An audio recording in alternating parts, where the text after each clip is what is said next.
नमस्कार दोस्तों, आइए जानते हैं आज राजस्थान की बड़ी खबरें। आज की पहली खबर है कि राजस्थान में गेहूं खरीद की समय सीमा में हुआ बड़ा बदलाव। राजस्थान सरकार ने हाड़ौती समेत प्रदेश में गेहूं की न्यूनतम समर्थन मूल्य MSP पर खरीद की अवधि 1 माह घटा दी है। अब 31 मई तक ही गेहूं की खरीद की जाएगी। हर बार 30 जून तक खरीद होती थी। अब स्कूलों में 3 बार बजेगी वाटर बेल। राजस्थान में बढ़ती गर्मी और संभावित हीटवेव को देखते हुए माध्यमिक शिक्षा विभाग ने सभी सरकारी और गैर सरकारी स्कूलों के लिए नई गाइडलाइन जारी की है। विभाग ने स्पष्ट किया है कि भीषण गर्मी के दौरान विद्यार्थियों की सुरक्षा सर्वोच्च प्राथमिकता रहेगी, इसलिए स्कूलों को अपनी दैनिक गतिविधियों में आवश्यक बदलाव करने होंगे। राजस्थान पंचायत निकाय चुनाव पर बड़ा अपडेट। पंचायत निकाय चुनाव टालने के राज्य सरकार के प्रार्थना पत्र पर हाई कोर्ट सुनवाई करने को राजी हो गया है। वहीं पूर्व विधायक संयम लोढ़ा और अन्य की अवमानना याचिका पर अब 18 मई को सुनवाई होगी। वसुंधरा राजे का फर्जी लेटर वायरल करने के आरोपियों को जमानत। पूर्व मुख्यमंत्री वसुंधरा राजे का फर्जी लेटर पत्र वायरल करने के आरोपियों को ट्रायल कोर्ट से जमानत मिल गई है। लिंक जज श्रृंगिका जाजू ने सोहना पंजाब निवासी अमृता धुमाल, मध्य प्रदेश निवासी बिलाल खान, इमाम अहमद और निखिल प्रजापत की जमानत अर्जी मंजूर की। कृषि भूमि को गैर कृषि उपयोग में बदलने की प्रक्रिया में बड़ा बदलाव। राजस्थान सरकार ने ग्रामीण क्षेत्रों में कृषि भूमि को गैर कृषि उपयोग में बदलने की प्रक्रिया में बड़ा बदलाव करते हुए समय सीमा 45 से घटाकर 30 दिन कर दी है। 1 मई से कोटा के इस अस्पताल में होगा बड़ा बदलाव। कोटा मेडिकल कॉलेज के नए अस्पताल में आपातकालीन सेवाओं को सुदृढ़ किया जाएगा। यह व्यवस्था 1 मई से लागू हो जाएगी। यह कार्य पायलट प्रोजेक्ट के रूप में होगा। यदि यह कार्य सफल रहा तो 2 से 3 माह के अंदर MBS अस्पताल में आपातकालीन सेवाओं को सुदृढ़ किया जाएगा। जयपुर मेट्रो फेज 2 के लिए इतने करोड़ रुपए मंजूर। जयपुर में सार्वजनिक परिवहन को नई रफ्तार मिलने जा रही है। केंद्रीय आवासन एवं शहरी कार्य मंत्रालय ने जयपुर मेट्रो फेज 2 परियोजना के लिए 13,037.66 करोड़ रुपए की औपचारिक स्वीकृति जारी कर दी है। करीब 41 किलोमीटर लंबे इस उत्तर दक्षिण कॉरिडोर पर प्रहलादपुरा से टोडी मोड़ तक कुल 36 स्टेशन विकसित किए जाएंगे। प्रधानमंत्री नरेंद्र मोदी की अध्यक्षता में 8 अप्रैल को हुई केंद्रीय मंत्रिमंडल बैठक में इस परियोजना को मंजूरी मिली थी। BSS सुप्रीमो नरेश मीणा थाने में धरने पर बैठे भगत सिंह सेना के सुप्रीमो और देवली उनियारा विधानसभा क्षेत्र से उपचुनाव लड़ चुके नरेश मीणा का गुस्सा बुधवार देर रात घाट थाना पुलिस पर फूट पड़ा। थाने के सामने सड़क हादसे में घायल को अस्पताल नहीं पहुंचाने से नाराज होकर वहां से गुजर रहे नरेश मीणा थाने पहुंचकर धरने पर बैठ गए। रणथंभौर में सफारी के दौरान तोड़े नियम। रणथंभौर टाइगर रिजर्व में टाइगर सफारी के दौरान नियमों की अनदेखी करने पर वन विभाग की ओर से फिर से कार्रवाई की गई है। वन विभाग की ओर से 3 पर्यटन वाहनों को नोटिस जारी किया गया है। झूठे केस दर्ज कराने वालों पर अब होगी कार्रवाई। राजस्थान पुलिस मुख्यालय में महानिदेशक पुलिस DGP राजीव कुमार शर्मा की अध्यक्षता में बुधवार को करीब 6 घंटे तक उच्च स्तरीय समीक्षा बैठक हुई। इस बैठक में प्रदेश की कानून व्यवस्था को सुदृढ़ बनाने, अपराध नियंत्रण को प्रभावी करने और पुलिसिंग में तकनीकी नवाचारों को बढ़ावा देने पर विस्तृत मंथन किया गया। राजस्थान के 9 जिलों में आज आंधी बारिश ओलावृष्टि का अलर्ट। राजस्थान में पड़ रही भीषण गर्मी के बीच तूफान और बारिश ने आमजन का थोड़ी राहत तो दी है, लेकिन गर्मी अभी भी निरंतर है। जयपुर मौसम केंद्र के अनुसार इस समय राजस्थान में 2 मौसमी पैटर्न सक्रिय हैं, जिनके कारण से एक और तेज गर्मी पड़ रही है तो दूसरी ओर तूफान, बारिश और ओलावृष्टि हो रही है। मौसम केंद्र ने गुरुवार को 9 जिलों भरतपुर, बूंदी, डीग, धौलपुर, झालावाड़, करौली, कोटा और सवाई माधोपुर जिले में आंधी और बारिश का येलो अलर्ट जारी किया है। इससे पहले बुधवार को 9 शहरों में दिन का पारा 41 डिग्री से अधिक रहा। राजस्थान में 599 संविदा फार्मासिस्ट की सेवाएं समाप्त। प्रदेश सरकार ने वित्तीय वर्ष की शुरुआत के साथ ही प्रदेश भर के राजकीय चिकित्सालयों में लंबे समय से सेवाएं दे रहे संविदा फार्मासिस्ट की सेवाओं पर कटार चला दी है। उनके अनुबंध की समय सीमा खत्म होने के बाद आगे नहीं बढ़ाई है। इससे फिलहाल एक तरफ पूरे प्रदेश में 599 युवा फार्मासिस्ट के सामने रोजगार की लाले पड़ गए हैं। वहीं दूसरी तरफ रिक्त पदों की समस्या से दो हाथ करते राजकीय चिकित्सालयों में हालत ये हो गई है कि नियमित फार्मासिस्ट वीकली ऑफ तक नहीं ले पा रहे हैं। कई चिकित्सालयों में ये स्थितियां खड़ी हो गई हैं कि एएनएम, जीएनएम तथा प्रशिक्षु नर्सिंग विद्यार्थियों के हाथों दवाएं बांटने की मजबूरी नजर आ रही है। पीएम श्री स्कूलों में शिक्षक भर्ती के ऑनलाइन आवेदन की लास्ट डेट आज। राजस्थान के पीएम श्री विद्यालयों में शिक्षकों की तैनाती का मार्ग प्रशस्त हो गया है। शिक्षा विभाग ने इसके लिए विस्तृत दिशा निर्देश जारी करते हुए योग्य शिक्षकों से ऑनलाइन आवेदन आमंत्रित किए हैं। आवेदन प्रक्रियाशाला दर्पण पोर्टल पर शुरू हो चुकी है, जो 30 अप्रैल की मध्यरात्रि तक जारी रहेगी।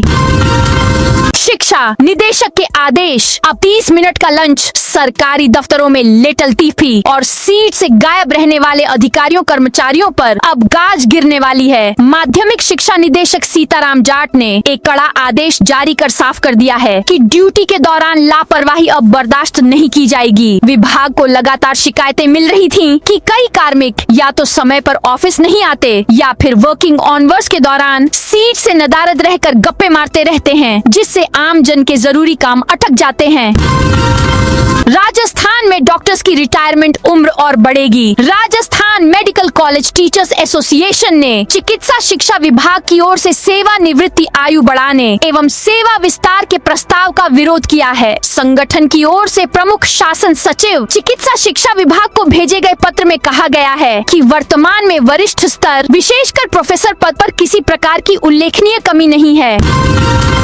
केंद्रीय मंत्री भूपेंद्र यादव ने सरिस्का में की टाइगर सफारी। केंद्रीय वन एवं पर्यावरण मंत्री भूपेंद्र यादव गुरुवार को अपने एक दिवसीय दौरे पर अलवर में हैं। उनके इस दौरे की शुरुआत प्रकृति के सानिध्य में बेहद खास अंदाज में हुई। सुबह के शांत वातावरण में केंद्रीय मंत्री सरिस्का टाइगर रिजर्व पहुंचे, जहां उन्होंने वन्य जीवों और अरावली की जैव विविधता का आनंद लेते हुए सफारी की। इस दौरान उनके साथ मुख्य वन संरक्षक संग्राम सिंह और पुलिस अधीक्षक सुधीर चौधरी सहित प्रशासन के कई वरिष्ठ अधिकारी मौजूद रहे।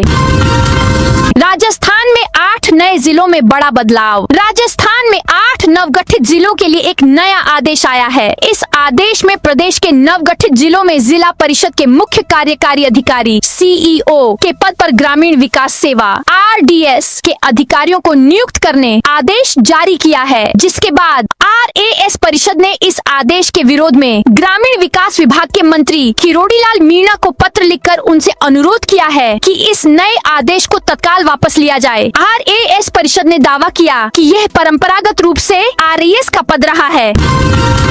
बायोमेट्रिक वेरिफिकेशन फेल हुआ तो भी नीट दे सकेंगे। Students national testing agency NTA 3 मई को national eligibility cum entrance test NEET UG आयोजित करेगी। एनटीए ने नीट यूजी में बायोमेट्रिक वेरिफिकेशन को लेकर बड़ा फैसला किया है। इससे नीट में शामिल होने जा रहे लाखों स्टूडेंट्स को राहत मिलेगी। 29 अप्रैल की रात जारी नोटिफिकेशन में क्लियर किया है कि एग्जाम सेंटर पर स्टूडेंट्स की सुरक्षा जांच के बाद बायोमेट्रिक वेरिफिकेशन किया जाएगा। अगर किसी कारण से यह प्रक्रिया पूरी नहीं हो पाती है, तब भी स्टूडेंट्स को परीक्षा सेंटर पर एंट्री की परमिशन दी जाएगी।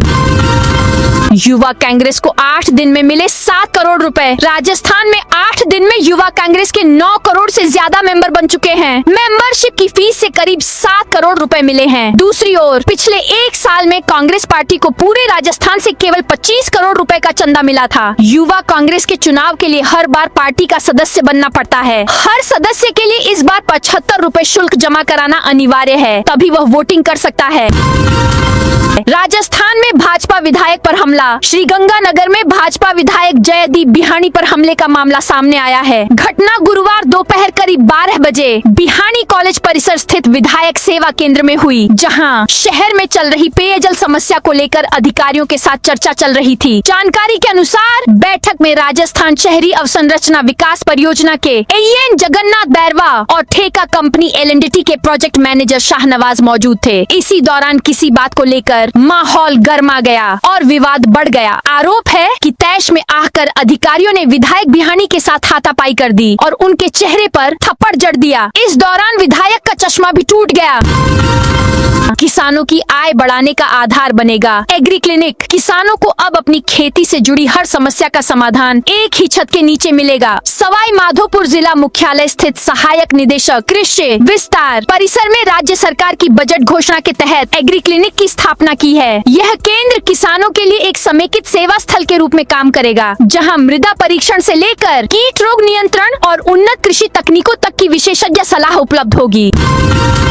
जयपुर के 5 स्टेशनों के रेल नेटवर्क की बदलेगी सूरत। राजधानी जयपुर में बढ़ते यात्री भार के दबाव को देखते हुए रेलवे अब सिंगल जंक्शन मॉडल से मल्टी स्टेशन नेटवर्क की ओर बढ़ रहा है। इसके लिए रेलवे ने आगामी वर्षों का विजन प्लान तैयार किया है। अगले 2 से 3 वर्षों में स्टेशनों की पैसेंजर हैंडलिंग क्षमता, कोच मेंटेनेंस और यात्री सुविधाएं मौजूदा स्तर से 2 से 5 गुना तक बढ़ाई जाएंगी। योजना में केवल जयपुर जंक्शन, गांधीनगर के साथ खातीपुरा, देहर के बालाजी और भट्टो की गली जैसे छोटे स्टेशनों को भी शामिल किया गया है।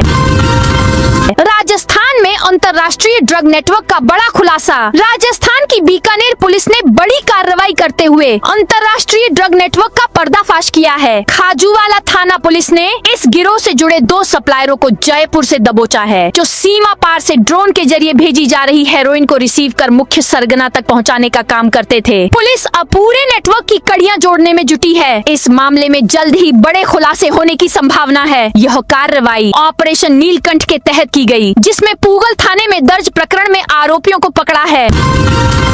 नगर पालिका आमेट की सख्त कार्रवाई। आमेट नगर पालिका आमेट ने अवैध अतिक्रमण के खिलाफ अपने सख्त रुख को जारी रखते हुए बुधवार को भीलवाड़ा रोड स्थित इंदिरा कॉलोनी क्षेत्र में व्यापक कार्रवाई को अंजाम दिया। इस दौरान नगर पालिका की भूमि पर किए जा रहे अवैध निर्माण को हटाकर क्षेत्र को अतिक्रमण मुक्त किया गया। यह कार्रवाई कार्यालय आदेश दिनांक 29 अप्रैल 2026 के तहत नियमानुसार की गई।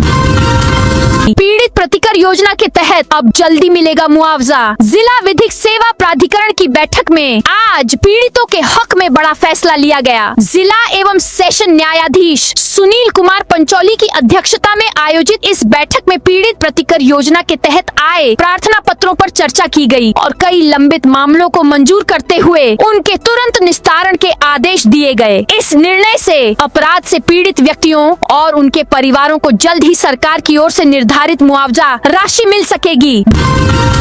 डूंगरपुर में कांग्रेस का कलेक्ट्रेट के बाहर प्रदर्शन। डूंगरपुर में मनरेगा, बिजली और पेयजल सहित अन्य समस्याओं को लेकर कांग्रेस ने प्रदर्शन किया। कांग्रेस के जिला अध्यक्ष और विधायक गणेश घोगरा के नेतृत्व में यह प्रदर्शन कलेक्ट्रेट पर धरने के साथ संपन्न हुआ। कांग्रेस नेताओं और कार्यकर्ताओं ने कांग्रेस कार्यालय से कलेक्ट्रेट तक रैली निकाली। प्रदर्शन के दौरान केंद्र और राज्य सरकार के खिलाफ आरोप लगाए गए और जिला कलेक्टर को राज्यपाल के नाम झापन सौंपा गया। इस अवसर पर पूर्व सांसद ताराचंद भगोरा और पूर्व मंत्री डॉक्टर शंकर यादव सहित कई कांग्रेसी नेता मौजूद थे। जयपुर की कई कॉलोनियों में सड़कों पर सीवर का पानी। राजधानी जयपुर के अलग अलग इलाकों से एक बार फिर बुनियादी सुविधाओं से जुड़ी गंभीर समस्याएं सामने आई हैं। मुरलीपुरा, विद्याधर नगर, गणपति नगर और झोटवाड़ा सहित कई क्षेत्रों में सीवर ओवरफ्लो, टूटी सड़कें, सार्वजनिक शौचालयों में गंदगी और सड़कों पर अतिक्रमण जैसी समस्याओं ने लोगों का जीना मुश्किल कर दिया है। कहीं सड़कों पर बहता सीवर लोगों की आवाजाही में बाधा बन रहा है, तो कहीं जाम और बदबू से हालात बिगड़ रहे हैं। गर्मी के समय चार भुजानाथ मंदिर में फव्वारा सेवा शुरू। मेवाड़ के चार भुजानाथ मंदिर में गर्मी के दौरान वैशाख शुक्ल पक्ष की तृतीया से फव्वारा सेवा शुरू की गई है, जो आषाढ़ शुक्ल नवमी तक जारी रहेगी। मंदिर परिसर में रोजाना दोपहर 3 बजे भगवान के सामने फव्वारा चलाया जाता है, जिससे वातावरण ठंडा बना रहता है। जोधपुर डिस्कॉम संयुक्त संघर्ष समिति की प्रस्तावित महारैली स्थगित। जोधपुर डिस्कॉम संयुक्त संघर्ष समिति की ओर से 30 अप्रैल को प्रस्तावित महारैली स्थगित कर दी गई। डिस्कॉम अध्यक्ष के आश्वासन के बाद यह फैसला लिया गया। संघर्ष समिति के पदाधिकारियों की बुधवार को पहले डिस्कॉम के एमडी से मीटिंग हुई। इसके बाद डिस्कॉम अध्यक्ष से फोन पर बातचीत हुई। पदाधिकारी को डिस्कॉम अध्यक्ष की तरफ से आश्वासन दिया गया कि डिस्कॉम का किसी भी तरह से निजीकरण नहीं किया जाएगा। इसके बाद गुरुवार को प्रस्तावित महारैली को स्थगित कर दिया गया। राजस्थान सरकार ने भूखंड आवंटियों को दी बड़ी राहत। राजस्थान सरकार ने शहरी क्षेत्रों में भूखंड आवंटियों को राहत देते हुए निर्माण की समय सीमा बढ़ा दी है। अब ऐसे आवंटी 31 मार्च 2027 तक निर्माण कार्य पूरा कर सकेंगे। इस अवधि तक भूखंडों का निरस्तीकरण नहीं किया जाएगा और आवंटी पुनर्ग्रहण री एंट्री शुल्क जमा कर अपने भूखंड निरस्तीकरण से बचा सकेंगे। नगरीय विकास विभाग के आदेश के अनुसार जिन भूखंडों पर समय सीमा में निर्माण नहीं हो पाया, राजस्थान में 1 मई से शुरू होगी जनगणना। राजस्थान में जनगणना 2027 की शुक्रवार को शुरुआत होगी। 1 से 15 मई तक स्वगणना के तहत लोग स्वयं पोर्टल पर जानकारी भर सकेंगे। इसके बाद प्रगणक घर घर पहुंचेंगे। प्रगणक दी गई जानकारी का सत्यापन भी करेंगे। जनगणना को लेकर लोगों में भ्रांतियां व्याप्त है। इसको लेकर राजस्थान पत्रिका ने राज्य के जनगणना कार्य निदेशक विष्णु चरण मल्लिक से बात की। मल्लिक ने कहा कि लोग बेहिचक होकर जानकारी दें। यह जानकारी पूरी तरह गोपनीय रहती है। नई सीएम जन आवास योजना में होगा बड़ा बदलाव। जरूरतमंदों को सस्ते मकान उपलब्ध कराने के लिए प्रस्तावित नई सीएम जन आवास योजना में महत्वपूर्ण प्रावधान शामिल किए जा रहे हैं। सरकारी भूमि पर आवास निर्माण के लिए निविदा होगी और सबसे कम लागत का प्रस्ताव देने वाले बिल्डर को काम सौंपा जाएगा। श्रीगंगानगर सूरतगढ़ हाईवे बनेगा 4 लेन। श्रीगंगानगर से सूरतगढ़ के बीच 75.5 किलोमीटर लंबे नेशनल हाईवे 62 को 2 लेन से 4 लेन में बदलने की प्रक्रिया अब धरातल पर आने लगी है। इसके लिए अवाप्त की जाने वाली भूमि का सर्वे होने के बाद नेशनल हाईवे एक्ट की धारा 3D कार्यवाही शुरू हो चुकी है। केंद्रीय सड़क परिवहन एवं राजमार्ग मंत्रालय ने इस प्रोजेक्ट के लिए 1022.57 करोड़ रुपए की राशि स्वीकृत की है।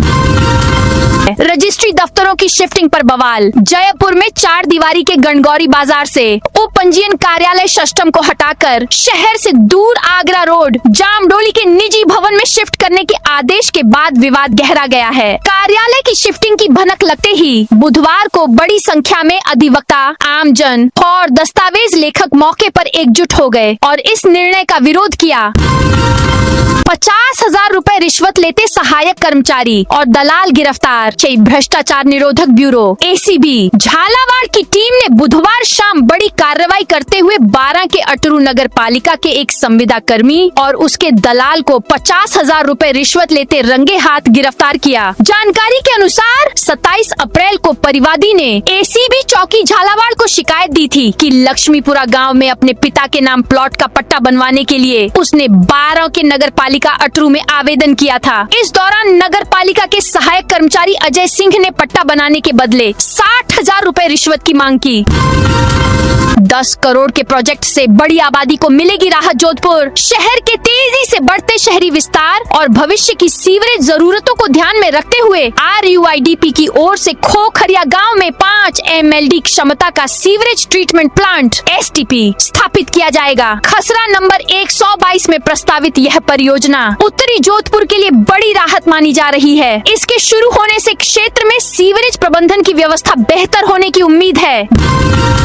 भीषण गर्मी और हीट वेव को लेकर अलर्ट जारी। जयपुर प्रदेश में लगातार बढ़ती भीषण गर्मी और हीट वेव के प्रकोप को देखते हुए मुख्यमंत्री भजन लाल शर्मा ने आम जन से सतर्क रहने और राज्य सरकार द्वारा जारी एडवाइजरी का पालन करने की अपील की है। उन्होंने कहा कि लू के दुष्प्रभाव से बचने के लिए समय रहते जरूरी सावधानियां अपनाना बेहद जरूरी है ताकि किसी भी प्रकार की स्वास्थ्य संबंधी परेशानी से बचा जा सके। अपराधियों पर पुलिस करेगी अब आर्थिक प्रहार। प्रदेश में कानून व्यवस्था को और अधिक सुदृढ़ बनाने के उद्देश्य से पुलिस मुख्यालय में मंगलवार को महानिदेशक पुलिस DGP राजीव कुमार शर्मा की अध्यक्षता में रेंज स्तरीय अधिकारियों की एक महत्वपूर्ण मैराथन बैठक आयोजित हुई। राजस्थान को मिले 52 नए उपाधीक्षक। राजस्थान पुलिस में पदोन्नति के बाद अब मैदानी स्तर पर बड़े बदलाव की तैयारी है। महानिदेशक पुलिस DGP राजीव शर्मा ने बुधवार को एक आदेश जारी कर निरीक्षक से उप पुलिस अधीक्षक पद पर पदोन्नत हुए 52 अधिकारियों को नई नियुक्तियां दी हैं। इस सूची में राज्य सरकार की प्राथमिकताओं, सुरक्षा, साइबर क्राइम और नशा मुक्ति की झलक दिखाई दे रही है। साइबर और एंटी नारकोटिक्स पर फोकस। राजस्थान की भीषण गर्मी ने बदला दशकों पुराना नियम। राजस्थान में पड़ रही भीषण गर्मी और हीट वेव का असर अब केवल इंसानों पर ही नहीं बल्कि सरकारी नियमों और परंपराओं पर भी दिखने लगा है। चित्तौड़गढ़ जिले के जंगलों में इस साल 1 मई से शुरू होने वाली वन्य जीव गणना बेहद खास होने वाली है, क्योंकि वन विभाग ने दशकों से चली आ रही परंपरा को बदलते हुए गणना के समय में बड़ा बदलाव किया है। पहली बार यह गणना सुबह के बजाय 1 मई को शाम 5 बजे से शुरू होगी और अगले दिन 2 मई को शाम 5 बजे तक लगातार 24 घंटे चलेगी। नए जिलों में आरडीएस के लिए तय सीईओ पद का विरोध। राजस्थान में नवगठित जिलों में जिला परिषद के मुख्य कार्यकारी अधिकारी यानी सीईओ के पद पर बखेड़ा हो गया है। दरअसल ग्रामीण विकास विभाग ने हाल ही 8 नए जिलों में जिला परिषद के स्ट्रक्चर में पद सृजन करते हुए सीईओ का पद आरडीएस यानी ग्रामीण विकास सेवा के अधिकारियों के लिए रखने के आदेश जारी किए हैं। फिर क्या था, इसी आदेश ने प्रशासनिक हलकों में हलचल मचा दी है। उत्कृष्ट सेवा के लिए पुलिस के 3 अधिकारियों को डीजीपी डिस्क जयपुर स्थित पुलिस मुख्यालय में बुधवार 29 अप्रैल को आयोजित रेंज समीक्षा बैठक के बीच एक विशेष सम्मान और विदाई समारोह का आयोजन किया गया। महानिदेशक पुलिस डीजीपी राजीव कुमार शर्मा की अध्यक्षता में आयोजित इस कार्यक्रम में लंच के दौरान उत्कृष्ट सेवाओं और उल्लेखनीय योगदान के लिए 3 पुलिस अधिकारियों को प्रतिष्ठित डीजीपी डिस्क से सम्मानित किया और सेवानिवृत्त हो रहे अधिकारी को विदाई दी गई। सहायक कृषि अधिकारी भर्ती 5 मई से भर सकेंगे डिटेल आवेदन फॉर्म। राजस्थान लोक सेवा आयोग की ओर से सहायक कृषि अधिकारी कृषि विभाग भर्ती 2024 के तहत पात्रता जांच के लिए 400 कैंडिडेट्स की सूची जारी कर दी है। ये भर्ती 125 पदों के लिए थी। ऑनलाइन डिटेल आवेदन फॉर्म भरने के लिए 5 से 11 मई 2026 रात्रि 11:59 तक लिंक खोला जाएगा। परीक्षा में 10% से ज्यादा प्रश्नों में 5 विकल्पों में से कोई भी विकल्प नहीं भरने के कारण 166 अभ्यर्थियों को अयोग्य घोषित किया है। मोबाइल टावरों से लाखों रुपए के रेडियो उपकरण चोरी। अजमेर जिले में मोबाइल टावरों से महंगे रेडियो उपकरण चोरी हो गए। इस संबंध में गंज थाना पुलिस ने अज्ञात आरोपियों के खिलाफ मामला दर्ज कर जांच शुरू कर दी है। पीड़ित ने बताया कि चोर टावरों पर चढ़कर बार-बार RRU रेडियो मशीनें खोल कर ले जा रहे हैं, जिससे टावरों को भारी नुकसान हो रहा है और नेटवर्क सेवाएं भी बाधित हो रही हैं। भीषण गर्मी को लेकर शिक्षा विभाग अलर्ट। राजस्थान में लगातार बढ़ती गर्मी और लू के खतरे को देखते हुए शिक्षा विभाग ने सरकारी व प्राइवेट स्कूलों में किसी भी तरह की आउटडोर गतिविधियां नहीं करने के आदेश दिए हैं। माध्यमिक शिक्षा निदेशालय ने राज्य के सभी सरकारी और निजी स्कूलों के लिए विस्तृत दिशा निर्देश जारी किए हैं। सुखाड़िया यूनिवर्सिटी को जल्द मिल सकता है नया कुलपति। उदयपुर की मोहनलाल सुखाड़िया यूनिवर्सिटी को अगले महीने में अपना नया स्थायी कुलपति मिल सकता है। राजभवन में इंटरव्यू की प्रक्रिया पूरी होने के बाद अब केवल नाम की घोषणा बाकी है। राज्यपाल हरिभाऊ बागड़े ने सर्च कमेटी की ओर से तय की गई 5 नामों का इंटरव्यू लिया है। इस दौड़ में सबसे मजबूत दावेदार के रूप में प्रोफेसर SS सारंग देवोत का नाम सामने आ रहा है। बदलाव के बजाय फर्जीवाड़ा करने वालों पर हो कार्रवाई। Rajasthan government health scheme RGHS को इंश्योरेंस मॉडल में बदलने के प्रस्ताव का ब्यावर पेंशनर समाज ने कड़ा विरोध किया है। समाज ने मांग की है कि योजना में बदलाव करने के बजाय फर्जीवाड़ा करने वालों के खिलाफ सख्त कार्रवाई की जाए। राजस्थान पुलिस में बड़ा फेरबदल। 52 CI बने DSP। राजस्थान पुलिस में बुधवार को बड़ा प्रशासनिक फेरबदल किया गया। 52 पुलिस निरीक्षकों CI को पदोन्नत कर उप पुलिस अधीक्षक DSP बनाया गया है। पदोन्नत अधिकारियों को प्रदेश के विभिन्न जिलों और विशेष इकाइयों में तैनात किया गया है। अधिकारियों को anti corruption bureau ACB, special operations group SOG, anti narcotics task force और CID जैसी महत्वपूर्ण शाखाओं में नई जिम्मेदारी दी गई है। डीडवाना पुलिस ने 74 लाख के मादक पदार्थ नष्ट किए। डीडवाना पुलिस ने जिले में नशे के खिलाफ चलाए जा रहे विशेष अभियान के तहत बड़ी कार्रवाई की है। पुलिस अधीक्षक ऋचा तोमर के निर्देशन में लगभग 74 लाख 91,525 रुपए मूल्य के अवैध मादक पदार्थों को नष्ट किया गया। यह कार्रवाई पुलिस मुख्यालय के निर्देशों के अनुसार की गई। सिरोही में HPV वैक्सीनेशन अभियान पर प्रशासन सक्रिय। सिरोही जिले में 14 से 15 वर्ष आयु वर्ग की बालिका बालिकाओं को सर्वाइकल कैंसर जैसी गंभीर बीमारी से बचाने के लिए HPV वैक्सीनेशन अभियान अब मिशन मोड पर चलाया जाएगा। जिला कलेक्टर रोहिताश सिंह तोमर ने राजस्व बैठक में अभियान की समीक्षा करते हुए सभी अधिकारियों को स्पष्ट निर्देश दिए कि सरकारी ही नहीं, निजी स्कूलों में पढ़ने वाली पात्र बालिकाएं भी टीकाकरण से वंचित नहीं रहें। कलेक्टर के निर्देशों के बाद स्वास्थ्य और शिक्षा विभाग ने संयुक्त रणनीति बनाकर अभियान तेज कर दिया है। फलोदी मॉडल स्कूल में प्रवेश का दूसरा चरण शुरू। स्वामी विवेकानंद राजकीय मॉडल स्कूल फलोदी में सत्र 2026 से 27 के लिए कक्षा 11 में प्रवेश प्रक्रिया का द्वितीय चरण शुरू हो गया है। इसके साथ ही कक्षा 2 के लिए भी आवेदन आमंत्रित किए जा रहे हैं। प्रधानाचार्य देवेंद्र थानवी ने बताया, राजस्थान स्कूल शिक्षा परिषद के दिशा निर्देशों के अनुसार जिला स्तरीय प्रवेश समिति द्वारा नियमानुसार चयन प्रक्रिया पूरी की जाएगी। इच्छुक एवं पात्र अभ्यर्थियों से निर्धारित तिथि तक आवेदन मांगे गए हैं। कुड़ली से रामू का बास बाईपास प्रोजेक्ट पर रोक सीकर शहर के ट्रैफिक दबाव को कम करने और झुंझुनू नवलगढ़ से सीधा जयपुर व खाटू श्याम जी जाने वालों के लिए बड़ी योजना अब अटक गई है। NH52 रामू का बास से HH08 कुड़ली तक बनने वाले बाईपास पर रोक लग गई है। तो दोस्तों, ये थी आज राजस्थान की बड़ी खबरें। आप इस वीडियो को कौन से जिले से देख रहे हैं, उस जिले का नाम जरूर बताइए।